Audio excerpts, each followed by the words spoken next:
Hello students. Today our topic is work, energy and power. A very easy topic of physics as you people have already studied in the previous classes. So you are having previous knowledge about this topic. But we will discuss it thoroughly in this video and let's start with that. So first of all, work. So what work is said to be done when force produces motion. This all of us know, right? So work is said to be done when force produces motion. So that's why whenever work is to be calculated, we calculate it from the product of force and the displacement produced by force in its own direction. Now this is the formula when both force and displacement are in the same direction. What if the force and displacement are not in the same direction? Then the formula applied is product of force, displacement and cosine of the angle between force and displacement. So there are three factors on which the work depends when force and displacement are not in the same direction, because in the same direction theta becomes 0. So that's why only this formula is applied, as cos 0 has 0 value. Sorry, cos 0 has 1 value. So when you put it 1, it becomes this formula only, right? So let us now discuss different cases applied on this formula. Number 1, when theta is 0. As I told you, cos 0 is equal to 1. It means that the formula becomes F into S. In this case, the work done is said to be positive work done, because maximum energy is transferred by the force on the body when they are in same direction, when theta is 0. Similarly, you can take other examples like under free fall, when the body is falling freely under gravity. Then the force of gravity, which is m into g, which is pulling the body towards the ground level, it is the cause of displacing the body. It is producing displacement, which can be taken as h. So the work done by the gravity becomes mgh, and it is an example of positive work done because both the force and the displacement are in the same direction. This arrow only shows the amount of displacement, that is hair to hair.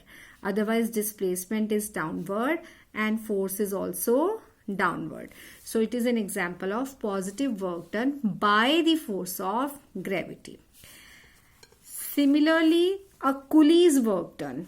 When the pulley is, this is the case when positive work done by the pulley is explained. Suppose he is a pulley and some load is kept on the ground whose weight is m into g.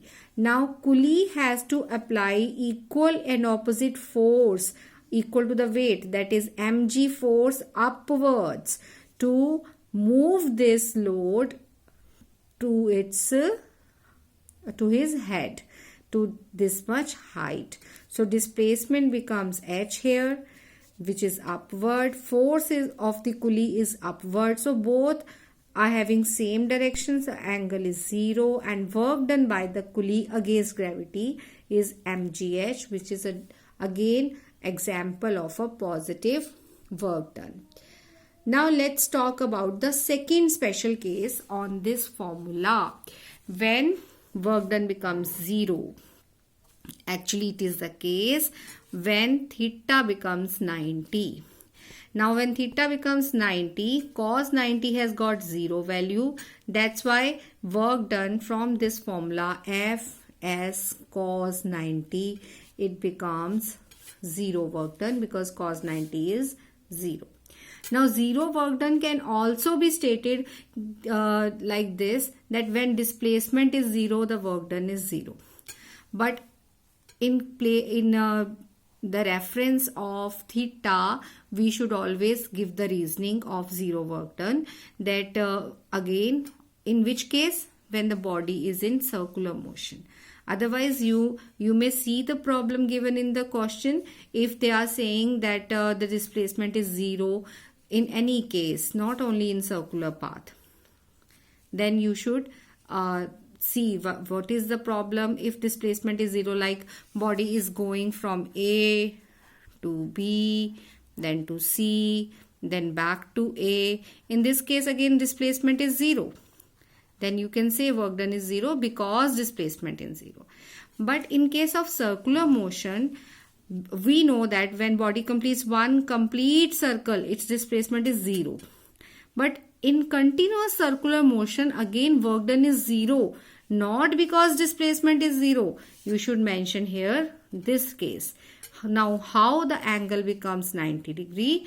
Because you have studied uniform circular motion in the previous chapter, that force of gravity is here providing centripetal force, which is acting towards the center along the radius, and displacement is along the tangent. So both are making angle 90 degree. Because of this, cos 90 becomes 0.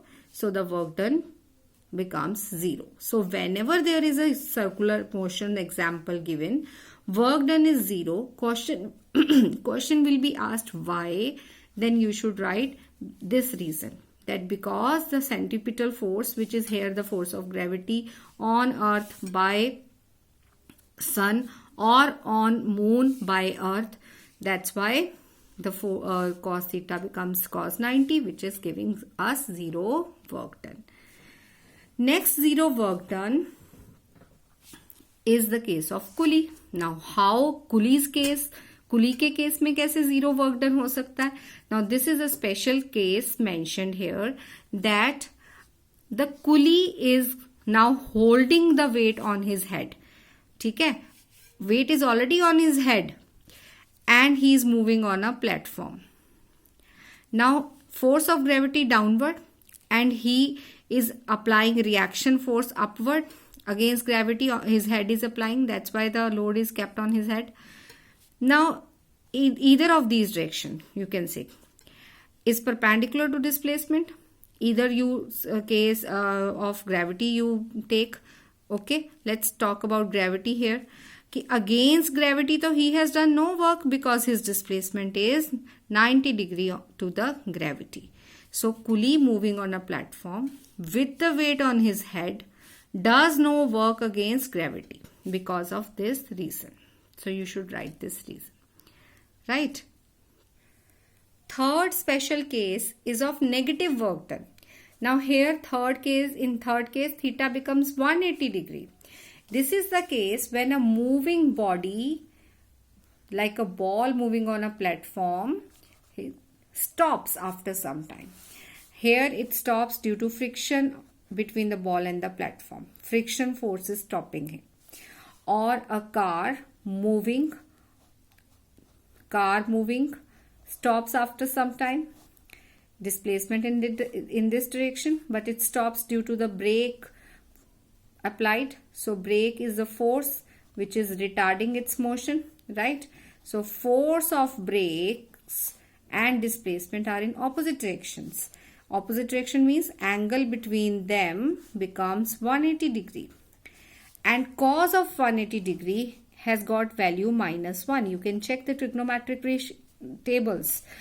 So cos 180 is -1. It means the work done becomes minus Fs here. W becomes Fs cos 180 degree. That is because it is -1. So it becomes minus Fs. So here the work done is said to be negative. So wherever बच्चे a moving body is stopping, any retarding force is required here. So whether it's a force of friction, force of brake, so any retarding force which is stopping a moving body, it always does negative work. So examples are friction or the brakes, right? And other example is also there. Again, the force of gravity. Now, how force of gravity can do negative work done? When it stops a moving body. Earlier we did an example when force of gravity was pulling the ball downward. Here I am giving you example.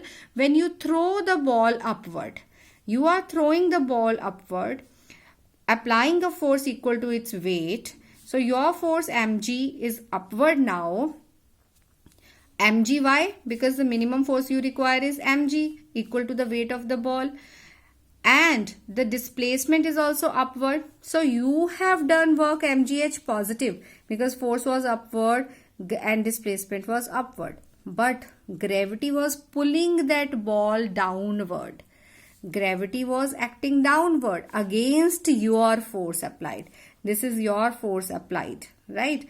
So when you throw a ball upward, after some time the ball comes down. Why? Because during its upward motion, gravity was acting opposite to its motion. So displacement was upward, but force of gravity was downward and displacement was upward. That's why the angle between them was 180 degree. And in this case, where a moving body going up, it stops at the top position for a moment. Velocity becomes 0, right? You gave the maximum velocity from downward. Because of negative work done by the gravity, velocity becomes 0 at some point. So body stops at that point for some time. So whenever a moving body stops now, the work done by the force is negative work done. So here we will say that the work done by the gravity is negative, that is minus mgh, right? But you have applied force upward, so your work done against gravity was positive mgh. So this thing you should learn thoroughly and understand it, that whenever force and displacement are opposite, the work done is negative. So you have to see whose work done you are referring to, whether the work done of your force applied or the work done of the gravity, right? Value wise, magnitude wise, both are mgh.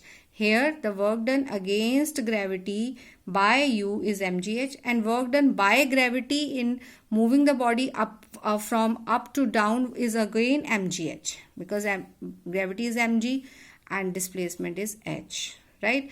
But only negative positive here is to be understood. And one more thing, one more tip I want to give you. Whenever in numericals it is asked, they will never ask you negative positive. Generally in numericals, calculation of work done against gravity or work done by gravity is asked. There you simply have to calculate mgh. And while giving reasoning questions, you should understand whose work done is asked, right? So this much I think is clear. Let's move towards the units of work done. Now the units of work done depends upon unit of force and unit of displacement. So whenever force of 1 Newton moves the body by 1 meter displacement in its own direction, then we say 1 joule of work is said to be done. So this definition is marked in your book. So this is how you define it. CGS unit is erg. Here we define it like when one dyne of force acting on a body displaces a body by 1 centimeter in its own direction, then 1 erg of work is said to be done. So 1 joule is 1 Newton meter, and 1 Newton is 10 to the power 5 dyne, and 1 meter is 100 centimeter. So it becomes 10 to the power 7. 5 plus 2 zeros here. So it becomes 10 to the power 7 dyne centimeter. Now what is dyne into centimeter? It is called erg. So you put in 10 to the power 7 erg here. So this is how 2 marks question is asked. What are the SI and CGS units of work done and how they are related? So this relation you have to learn how to derive it. Okay. So this was all about work done. Let's see what is given in book. So from your books you can study till here. Watch my video once again and then read all these pages. You'll understand every concept. You have to leave the note points because these are not in your syllabus. No question will be asked from this note point. Next topic is power.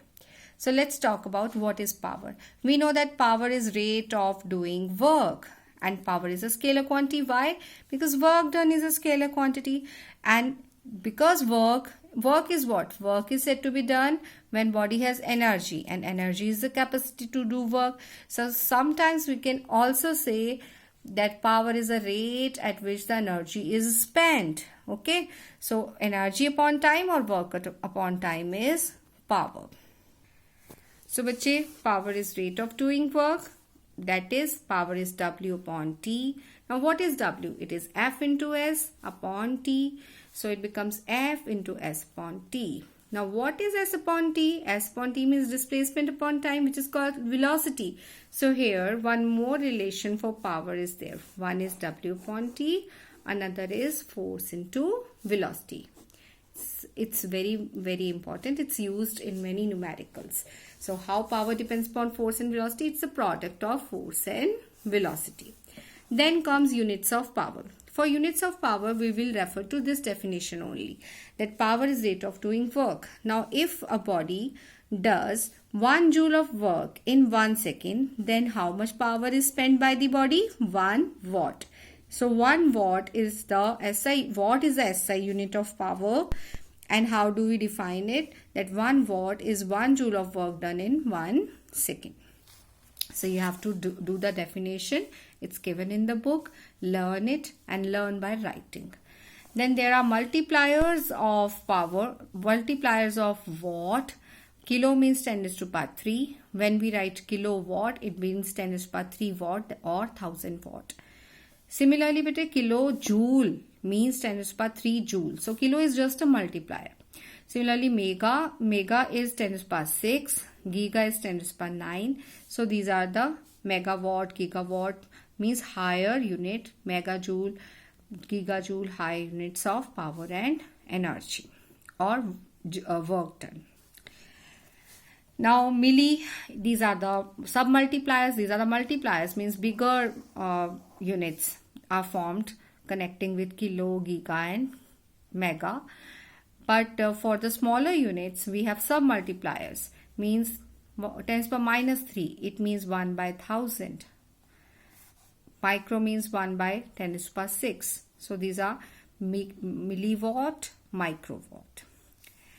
And let's talk about SI and CGS units. For SI and CGS unit of power, there is no special name like erg था ना joule का उसका, तो यहाँ पे कोई special name नहीं है. We write joule per second in SI, that is watt, and in CGS we simply write erg per second. So 1 watt is equal to 10 to the power 7 erg per second. So what is the CGS unit of power? This is the CGS unit, erg per second. And there are sometimes common units for calculating or mentioning the power of engines, machine engines or car vehicle engines. So that are horsepower. 1 horsepower is 746 watt or 0.746 kilowatt. Next topic is energy. Now energy, very easy topic, very easy definition. It is a capacity to do work. And all the units of work are actually the units of energy also. So joule in SI, erg in CGS, right? Bigger units of energy are watt hour or kilowatt hour, right? So kilowatt hour means 1 kilowatt is the power unit, power into time, because energy or watt or work are equal. So work is power into time. So energy can also be calculated power into time. So bigger units watt hour mein, watt is the unit of power and hour is the unit of time. So 1 watt hour becomes 1 watt into 1 hour, and hour in SI is 3600 second. Watt in SI is joule per second. So when you substitute these values, you will get 3600 joule, because per second will go off with second. So actually watt hour जो देखने में लगता है power की बात हो रही होगी, but no, watt into hour. Hour is the unit of time. So power into time. It gives you energy. Right? So this is how, this is a proof of that. When you substitute the value of watt and hour, ultimately you get something in joule, and joule is the unit of energy.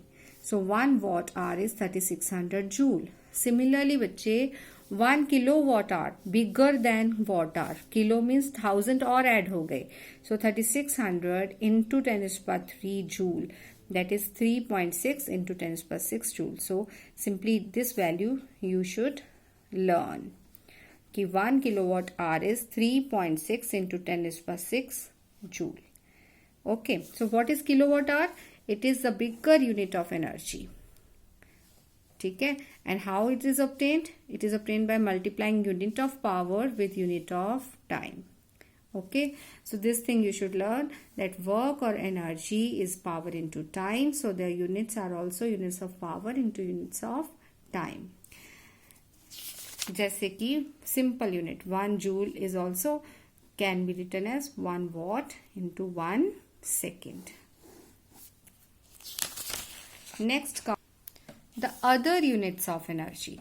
Means because there are different types of energies like heat energy, electrical energy, that's why we are discussing here different types of units. Generally kilowatt hour is used in electrical energy measurements, and we will study this unit again in the topic of electricity, current electricity. Electrical energy spent, where do we spend? In our homes. So our electricity bills, they are calculated in these units. When you get a bill of electricity at your home and आपके mother parents बात करते होंगे कि इस month में we have spent these many units, तो वो जो units होते हैं वो kilowatt hour होते हैं. And the state also fix the value or the cost of this unit. हम कहते हैं ना पंजाब में बिजली महंगी है, तो उन्होंने उस यूनिट का रेट ज्यादा रखा हुआ है पंजाब में. किस यूनिट का? 1 किलोवाट आवर का. किसके इक्वल आया है 1 kilowatt hour? It is 3.6 into 10 is per 6 joule, right? Another unit is calorie. When we calculate heat energy, in the chapter of calorimetry, we will calculate heat energy. That is calculated in the terms of calories. Again, calorie, because of energy's unit, it can also be expressed in terms of joule. So 1 joule is 0.24 calorie. Or 1 calorie, when you calculate, it will come out 4.18 joule approximately. Then the energy of electronic particles like electrons, protons, unki energy, that is calculated in another unit called electron volt. Now 1 electron volt is the unit of energy, is actually the energy gained by an electron when it is accelerated by a potential difference of 1 volt. And how to calculate its value? 1 electron volt is charge on 1 electron into the potential difference 1 volt. So charge unit is coulomb, and value of charge on 1 electron is 1.6 into 10 is power 19 minus 19 coulomb. So